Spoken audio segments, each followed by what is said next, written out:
Malaysia is the second largest oil and natural gas producer in Southeast Asia, with about 20% of its GDP coming from oil and natural gas.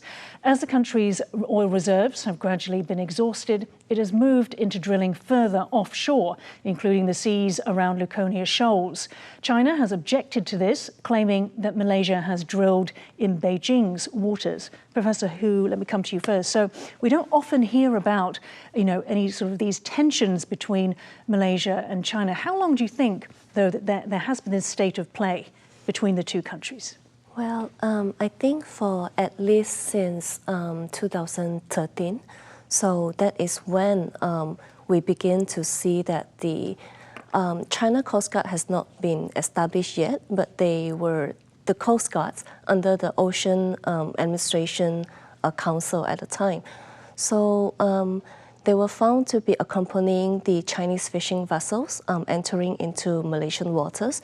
Before then, Malaysia only dealt with Vietnamese fishermen incurring into our EEZ.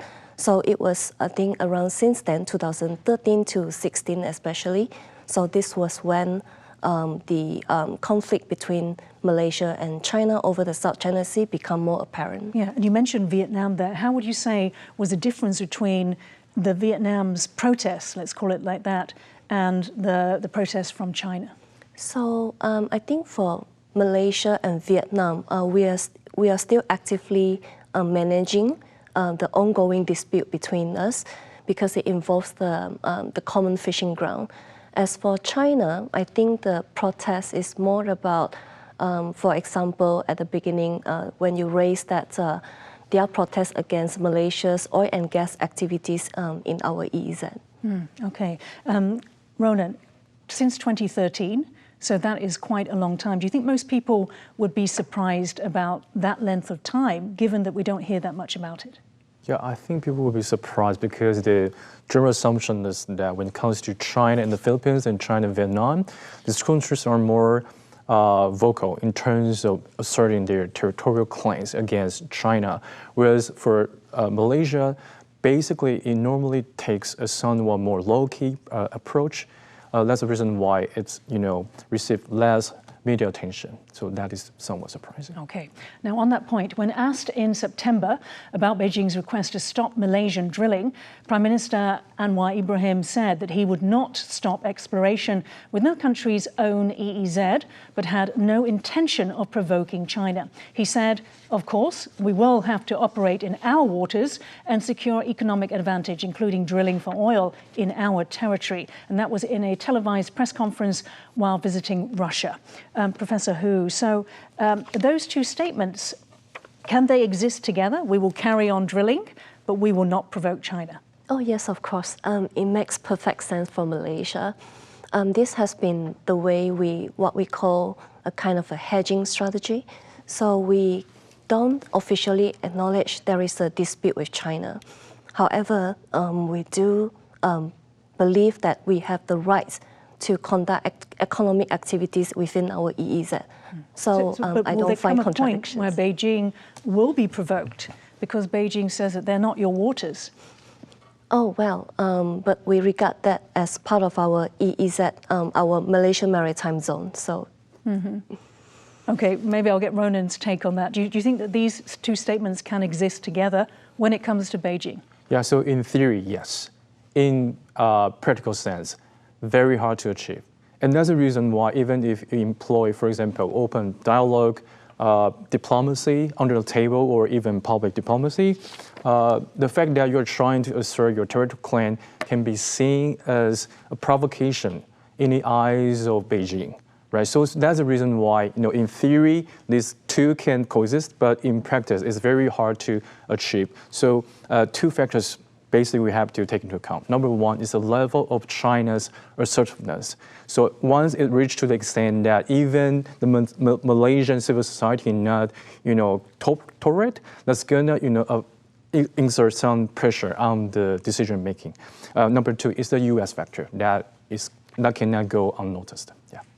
Okay, we'll get on to the US a little bit later. I just want to ask Professor Hu, so it's interesting with the leak to the Inquirer.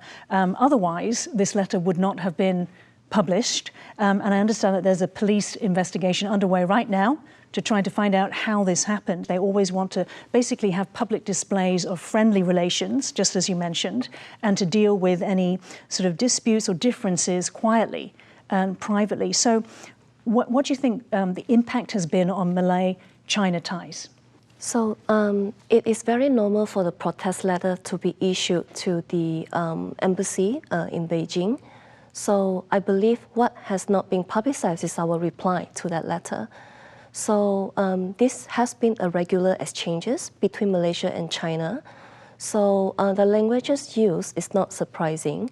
So I believe what we have replied to Beijing is that we assert our right conducting our own economic and oil and gas activities within our exclusive economic zones.